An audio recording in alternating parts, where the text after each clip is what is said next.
Salli ala imamina, salli ala Muhammadin.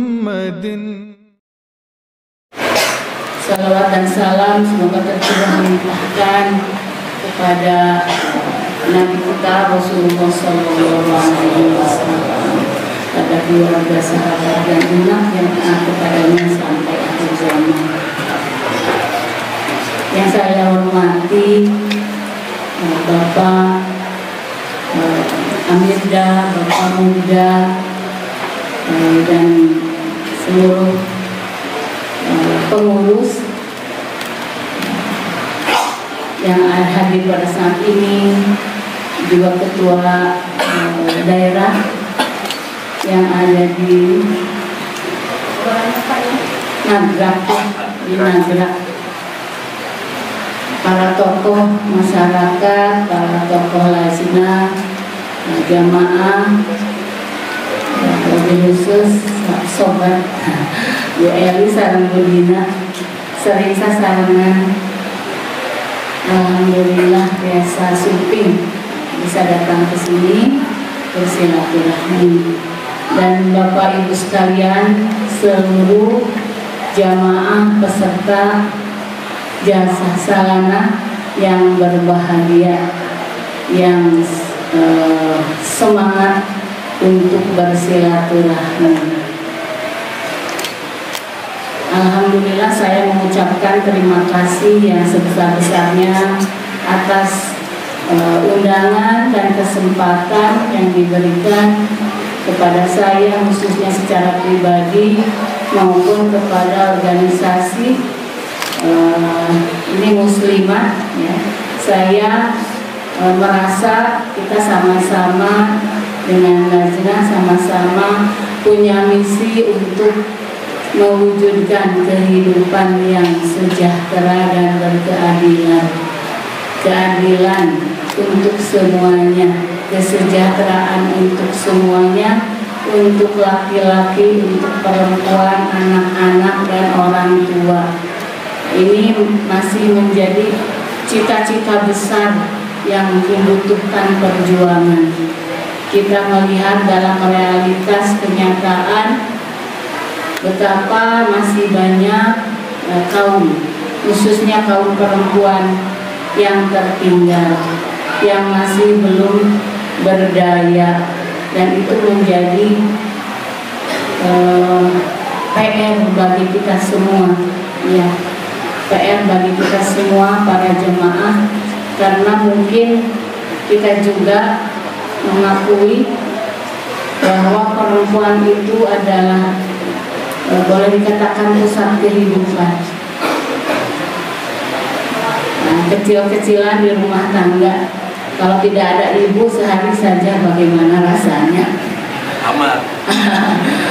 Tidak ada masakan di meja makan yang terhidang mungkin ya. Kadang kita nggak ngerasa betapa pentingnya peran seorang ibu, seorang istri,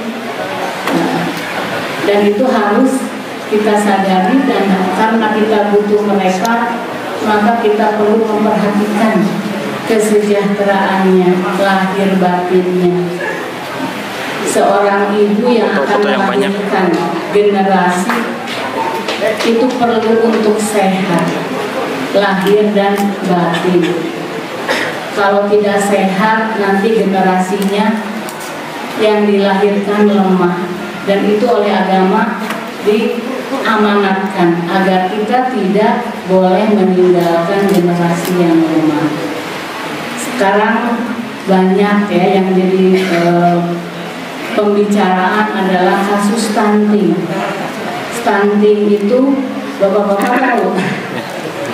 Tidak tahu ya? Stunting itu sekarang jadi program nasional untuk memberantasnya. Stunting itu adalah gagal tumbuh pada anak. Ada yang punya cebol atau apa ya, jadi tidak tumbuh secara normal. Dan itu ternyata secara medis disebabkan oleh kesehatan ibunya yang buruk.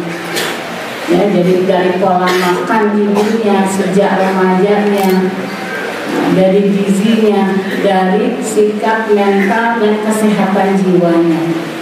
Jadi kalau kita ingin melahirkan generasi yang kuat, anak yang cerdas, pintar, generasi emas di tahun nanti 45, berarti harus mulai dari sekarang kita punya perhatian kepada anak-anak perempuan, supaya mereka cukup gizinya, supaya mereka sehat, sehingga kelak bisa melaksanakan tugas reproduksinya dengan baik.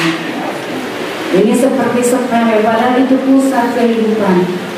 Ketika anak lahir tidak sehat, bisa dibayangkan dia mungkin tidak akan menjadi generasi harapan, melainkan akan menjadi beban. Karena itu perlu diperhatikan oleh kita semua, ibu-ibu dan bapak-bapak, anak kita, istri kita, anak remaja, perempuan kita, tolong diperhatikan. Karena kalau tidak diperhatikan, ibu-ibu mah suka mandirikan maneh, sakit sedikit, nggak apa-apa lah, mending beli daripada ke dokter, mending untuk beli beras, mending untuk sekolah anak-anak. Jadi dia mengabaikan kesehatannya. Nah, maka harus ada yang memperhatikan, karena kalau dia sakit, fungsi-fungsi pentingnya tidak akan bisa dilaksanakan dengan baik. Jadi itu kami di perempuan memikirkan, bukan untuk kepentingan perempuan, tapi untuk bangsa ini. Perempuan itu adalah tiang negara. Anissa lihat kan gitu ya. Bagaimana tiang itu harus kokoh kalau ini negara kokoh.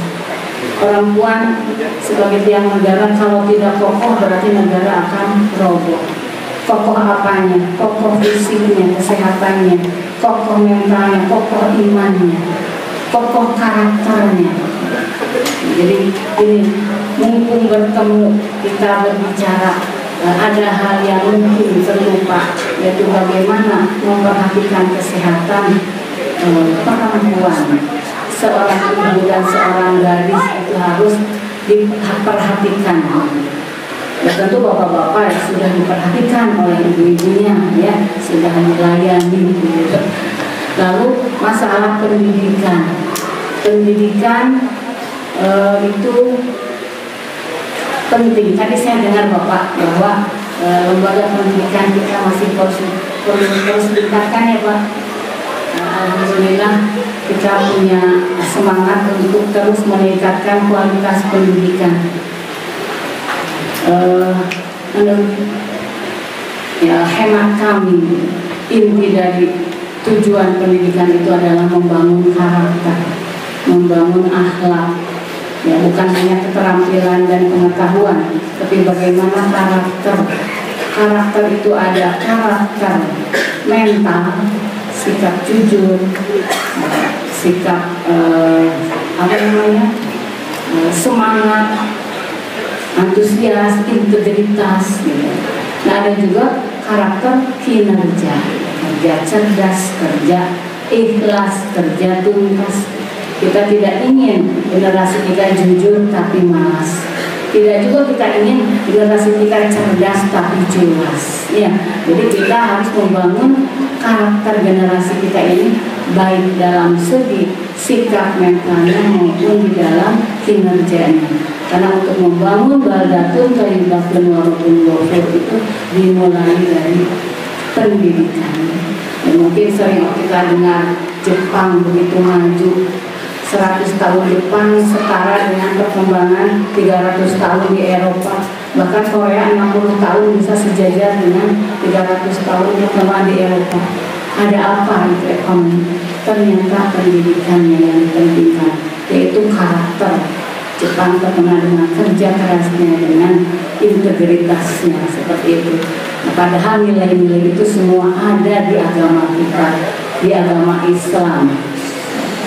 Disiplin dan sebagainya itu ajaran agama kita, tapi lebih banyak diamalkan oleh mereka yang non-Muslim. Karena itu saya diminta mendengar cerita pendidikan sedikit, dan ya itu saja mungkin.